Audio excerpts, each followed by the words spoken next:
બનાસકાંઠા જિલ્લામાં બ્રહ્મ સમાજ દ્વારા લવ જેહાદ અટકાવવા અનોખી પહેલ કરવામાં આવી છે. સમાજની 800 બહેન દીકરીઓને મૂવીના માધ્યમથી સંદેશ આપવામાં આવ્યો છે. ભાગેડુ લગ્ન અટકે અને સમાજની સંસ્કાર અને પરંપરા જળવાઈ રહે એ માટે બ્રહ્મ સમાજ દ્વારા પ્રયાસ હાથ ધરવામાં આવ્યા છે. જેમાં રાજ્ય કક્ષાના મંત્રી પ્રવીણ માળી, પાલનપુર ધારાસભ્ય અનિકેત ઠાકર દ્વારા બ્રહ્મ સમાજની આ પહેલને બિરદાવવામાં આવી છે. પાલનપુર ખાતે બ્રહ્મ સમાજ દ્વારા અનોખી પહેલ કરવામાં આવી. 800 બહેન દીકરીઓને ફિલ્મ દ્વારા જાગૃતિનો સંદેશ. સમાજની સંસ્કૃતિ, સંસ્કાર અને પરંપરા જળવાઈ રહે તે હેતુથી બ્રહ્મ સમાજ દ્વારા એક અનોખી જાગૃતિ પહેલ કરવામાં આવી છે. સમાજના માર્ગદર્શન હેઠળ આશરે 800 જેટલી બહેન દીકરીઓને ખાસ પ્રદર્શન દ્વારા બેહદ ફિલ્મ બતાવવામાં આવી, જેથી તેઓ પ્રેમના નામે થતા ભ્રમ, પ્રલોભન અને છેતરપિંડી અંગે સજાગ બની શકે. આ કાર્યક્રમનો મુખ્ય હેતુ સમાજની યુવતીઓને જાગૃત, સશક્ત અને સંસ્કારી બનાવવાનો હતો. આજના સમયમાં સોશિયલ મીડિયા અને અન્ય માધ્યમો દ્વારા ઘણીવાર યુવતીઓને ભ્રમિત કરવાની ઘટનાઓ સામે આવી રહી છે. આવી પરિસ્થિતિમાં યુવતીઓ સાચી હકીકત સમજી શકે અને કોઈપણ પ્રકારની છેતરપિંડીથી બચી શકે તે માટે આ જાગૃતિ કાર્યક્રમનું આયોજન કરવામાં આવ્યું હતું. આ પ્રસંગે સમાજના આગેવાનો દ્વારા બહેન દીકરીઓને સંબોધતા જણાવાયું હતું કે જીવનના મહત્વપૂર્ણ નિર્ણયો વિચારપૂર્વક અને પરિવારના માર્ગદર્શન સાથે લેવા જોઈએ.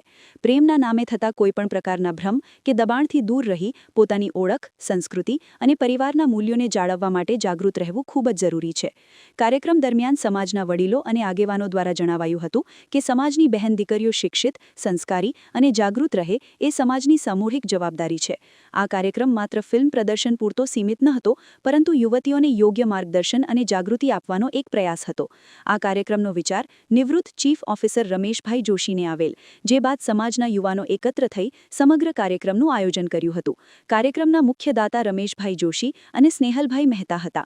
આ અંગે મનોજભાઈ ઉપાધ્યાયે જણાવ્યું હતું કે પ્રેમના નામે ખોટા ધંધા શરૂ થયા છે, જેનાથી ભારતની પરંપરા તૂટી રહી છે, પરિવાર ભાવના વિખેરાઈ રહી છે. સોશિયલ મીડિયાના જમાનામાં આપણે સૌ જાગૃત થઈએ અને ભાગેડુ લગ્નનો વિરોધ કરીએ. આ કાર્યક્રમમાં મંત્રી પ્રવીણભાઈ માળી, ધારાસભ્ય અનિકેતભાઈ ઠાકર, પૂજ્ય વિજય સોમજી મહારાજ, કૃણાલભાઈ ભટ્ટ, વિશ્વ હિન્દુ પરિષદના પ્રમુખ દિલસુખભાઈ અગ્રવાલ, રમેશભાઈ પંડ્યા, આરએસએસમાંથી કૈલાશજી જોશી, ડાહ્યાભાઈ ગામી, મહિલા અગ્રણી રાજીલબેન દેસાઈ સહિત મહાનુભાવો ઉપસ્થિત રહી કાર્યક્રમને સફળ બનાવ્યા હતા. આ અનોખી પહેલ ઔદિત્ય સહસ્ત્ર સિદ્ધપુરા બ્રહ્મ સમાજ દ્વારા કરવામાં આવ્યો હતો. સમાજના સભ્યો અને વાલીઓ દ્વારા ખૂબ સરાહના મળી રહી છે. આગેવાનોનું માનવું છે કે આવી જાગૃતિ પ્રવૃત્તિઓ સમાજને વધુ મજબૂત અને સંસ્કારવાન બનાવવામાં મહત્વની ભૂમિકા ભજવશે. દીકરીઓને નાનપણથી બધી જ જાણકારી મળે અને હાલના જે ટેકનોલોજીના સમય છે એમાં પ્રેમના નામે જે ધતિંગો ચાલુ થાય છે અને લોકો જે છોકરા હાવ એકદમ ફ્રી છે, નવરા છે, હું એવું કહું છું બેરોજગાર છે, એ લોકો બેઠા બેઠા છોકરીઓને ફસાવાના જ ધંધા કરે છે અને ક્યાંક ને ક્યાંક આવા છોકરાઓના રડારમાં આવી છોકરી આવી જાય છે અને મા બાપની વિરુદ્ધમાં જઈને ક્યાંક ને ક્યાંક આ ચક્કરમાં ફસાય છે.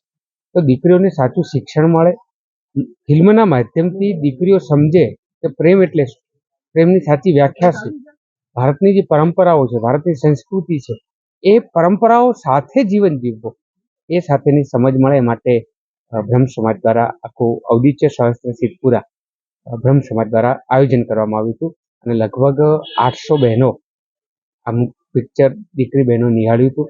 તમામ બહેન દીકરીઓએ એના પછી પણ જે અભિપ્રાય આપ્યા છે એ અમારા માટે ખૂબ સારી વાત છે અને હું તો તમામ સમાજોને અપીલ કરું છું કે દીકરીઓને, બહેનોને સારું શિક્ષણ આપો અને સાથે સાથે સમજાવો કે ભારતની પરંપરા શું છે, ભારતની સંસ્કૃતિ શું છે અને આવી પિક્ચરના માધ્યમથી ખૂબ સારી રીતે આપણે એને સમજાવી શકીશું. બધી જ બહેન દીકરીઓ આ પિક્ચર જોવું.